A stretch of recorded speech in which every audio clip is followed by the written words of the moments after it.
Welcome back to the deep dive.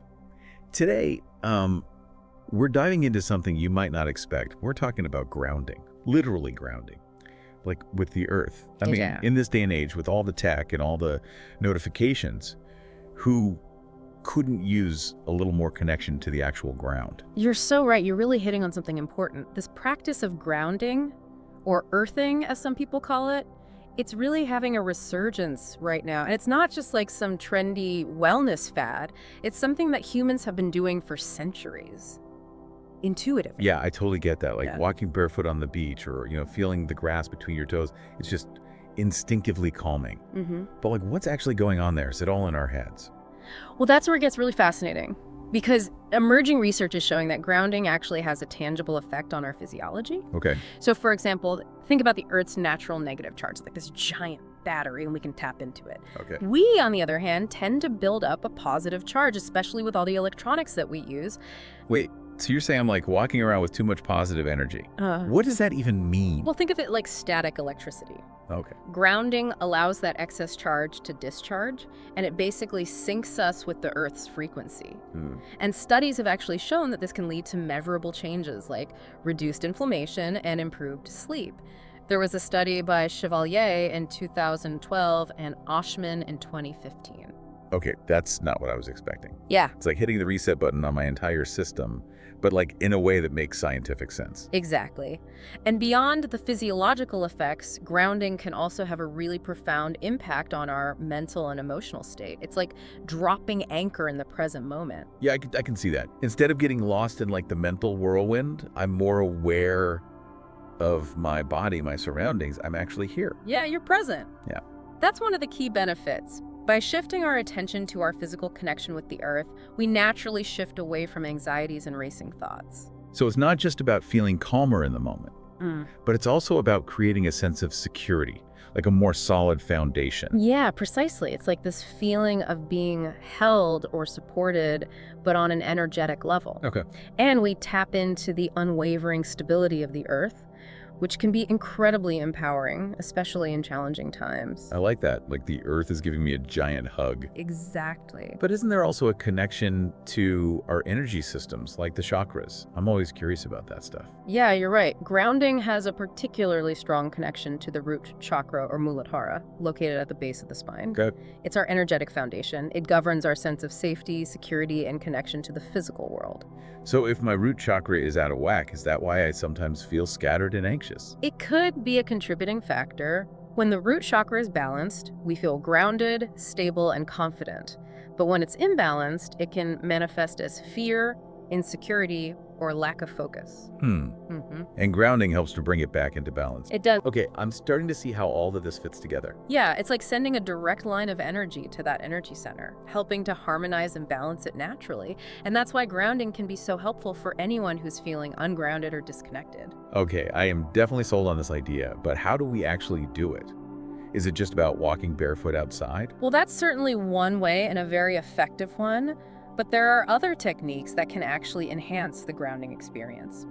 For instance, visualization can be incredibly powerful. I love visualizations. What kind of visualizations would you recommend for grounding? Well, imagine roots extending from your feet, growing deep down into the earth.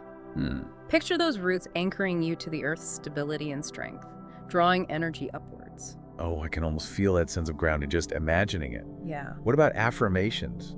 I find those really helpful in like shifting my mindset. Affirmations are like planting seeds of intention. So for grounding, you can try phrases like, I am grounded and secure, or the earth nourishes and supports me. Repeating these while grounding can really amplify the experience. Interesting. Are there any visualizations that specifically target the root chakra? Absolutely. Each chakra is associated with a color, and for the root chakra, it's red. So visualize a glowing red light at the base of your spine. Imagine it growing brighter and stronger, symbolizing vitality and connection to the earth. Oh, that's a powerful image. Yeah. So we've got visualizations and affirmations. Is there anything else we can do to enhance this grounding practice? Those are great starting points. But let's get into some real-world ways that you can make grounding part of your daily life. One of the simplest and most effective techniques is, as you mentioned, walking barefoot in nature. Okay, so ditch the shoes and socks and feel the earth beneath my feet. But does it have to be grass? What Yeah. about sand or dirt? All natural surfaces work, and some people connect more strongly with certain elements. Some love the feeling of cool grass, others prefer warm sand, and some find solace in like earthy soil. It's really about finding what resonates with you. So it's like a choose-your-own grounding adventure. Exactly. But what about those of us who live in cities and don't have constant access to nature? Well, even in an urban jungle, you can still find ways to connect. Sit on the ground in a park, lean against a tree, or even just place your bare feet on a patch of grass or soil wherever you can find it. Okay. Even a few minutes can really shift your energy. So I don't need a whole weekend retreat. Even a few minutes can make a difference. That's encouraging. Absolutely. And for those days when you absolutely can't get outside, remember, visualization is your superpower. Close your eyes, imagine those roots extending, and just feel that connection to the earth's energy. So we can literally ground ourselves anywhere, anytime. That's amazing. Are there any other practical grounding techniques you'd recommend? Definitely. Engaging your senses is another powerful technique. So pay attention to the sights, sounds, smells, and sensations around you. The rustling of leaves, the warmth of the sun, the chirping of birds, anything that draws your attention to the present moment. It's like mindfulness, but with a more like earthy sensory focus. Exactly. By focusing on our senses, we become more present in our bodies and the environment around us. This is all so insightful. I'm already feeling more grounded just talking about it. I know, it's amazing. Yeah. But remember, grounding is a practice. The more you do it, the more natural and effortless it becomes. So how can our listeners start experiencing these benefits right away? What's a good first step? I suggest starting with a simple 5-minute grounding exercise, using any of the techniques we've discussed. Find a comfortable spot, close your eyes, and just focus on your connection to the earth. 5 minutes to a calmer, more grounded you. Yeah. It's that simple. And while you're doing this, pay attention to how it makes you feel. Do you notice any shifts in your energy, your mental clarity, anything like that? Exactly. Tuning into those subtle shifts is key to understanding how grounding works for you, and it also encourages you to continue exploring this practice. This has been eye-opening. But we've only just scratched the surface. When we come back, we'll explore how this practice can impact other areas of our lives beyond just feeling calmer. Stay with us. Welcome back to the Deep Dive. We've been exploring grounding and its effects on our well-being. It's more than just feeling good, it's about connecting with the Earth's energy in a tangible way. But I'm curious how this translates to our daily lives. Like, does feeling grounded actually change how we interact with the world? That's a great question, and it really gets to the heart of why grounding is so relevant today. Because it's not just an isolated practice, it ripples outward. Think about it. When you feel centered and calm, you're less likely to react impulsively or get caught up in emotional turbulence. So it's like having a buffer, a little more space between stimulus and reaction. I can see how that would be huge in relationships. Exactly. That increased sense of stability allows you to show up for others with more authenticity and compassion. And it's not about suppressing emotions, it's about responding from a place of grounded awareness. And that can be transformative for any relationship. That makes sense. Instead of being swept away by my own anxieties, I can actually be present for the other person. It's like you're building a stronger foundation for connection. And that ripple effect extends beyond just interpersonal relationships. We see it in creativity too. Oh, interesting. I hadn't thought about that connection. How does grounding affect our creative process? Well, when you're grounded, you're more present, more in tune with your intuition and inspirations. Like you clear the mental clutter to make space for new ideas to emerge. So instead of forcing it, I'm tapping into something deeper, like an inner wellspring of creativity. Yeah, that's a beautiful way to put it. And it's not just about artistic pursuits either. It's about bringing that spark of inspiration to problem solving, brainstorming, even just finding joy in those everyday moments. That's what I'm loving about this. It's not some esoteric concept, it's practical. Yeah. It impacts how we think, how we connect, even how we work. Absolutely. And don't underestimate the impact on decision making. When you're grounded, you're less likely to make those impulsive choices based on fear or anxiety. You're able to access a deeper wisdom and make decisions that align with your values. That's huge. I know I made some questionable calls when I was feeling frantic and disconnected. It's like my internal compass was totally off. Exactly. Grounding helps to recalibrate that internal compass. It's not about overthinking, it's about connecting with your intuition, that gut feeling that emerges when you're in a clear and centered state. So it's not just about feeling better, it's about making better choices, having healthier relationships, even being more creative. It's like a life upgrade. But you mentioned scientific studies earlier. What exactly are researchers finding about grounding? Well, there's a growing body of research that's actually backing up what people have known intuitively for centuries. One of the key findings is the impact on inflammation. And we know that chronic inflammation is at the root of so many health issues. Studies show that grounding can significantly reduce inflammatory markers in the body. One study by Oshman in 2000. So it's not just a woo-woo concept, there's actual physiological evidence. Yes. And one theory is that it's due to the transfer of electrons from the Earth into our bodies. These electrons act as antioxidants, neutralizing free radicals and reducing inflammation. It's like receiving a natural dose of healing energy directly from the source. Wow, that's fascinating. And you mentioned sleep before. Is there research on the link between grounding and better sleep? Absolutely. Studies have shown that grounding can actually help to regulate our circadian rhythms, those natural sleep-wake cycles.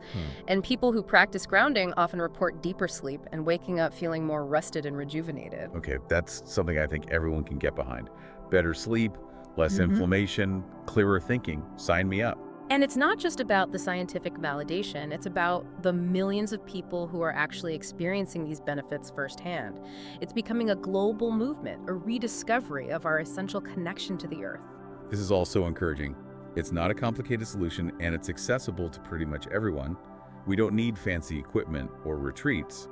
We just need to reconnect with the ground beneath our feet. Yeah, it's such a powerful reminder that we are a part of nature, not separate from it. And in that connection, we find balance, healing, and a sense of belonging. I love that. But before we wrap up this part of our deep dive, I have one more question. If grounding has such a profound impact on individuals, what happens when we take it to a collective level? What if this became a widespread practice? Now that is a thought-provoking question, and the perfect segue into our final segment. Imagine a world where grounding becomes a shared ritual, a collective remembering of our interconnectedness. What kind of world would that create? Stay with us as we explore this exciting possibility. Welcome back to the deep dive. We've been exploring grounding not just as a personal practice, but as something that could actually have a ripple effect on the world around us. Yeah, it's a powerful shift in perspective when we move beyond the individual benefits and start to consider that collective impact. It opens up a whole new realm of possibilities. It's honestly kind of mind-blowing to me. I mean, I get how feeling grounded makes me a better person, but how does that translate to global change? How does that happen? Well, think about the qualities that grounding cultivates: presence, calmness, connection, compassion. Now imagine those qualities becoming more prevalent in our communities, our workplaces, even in our political systems. Wouldn't that be a world worth striving for? A world where people are less reactive, more empathetic, more in tune with themselves, and the planet. It sounds amazing. It sounds almost utopian. But is that realistic?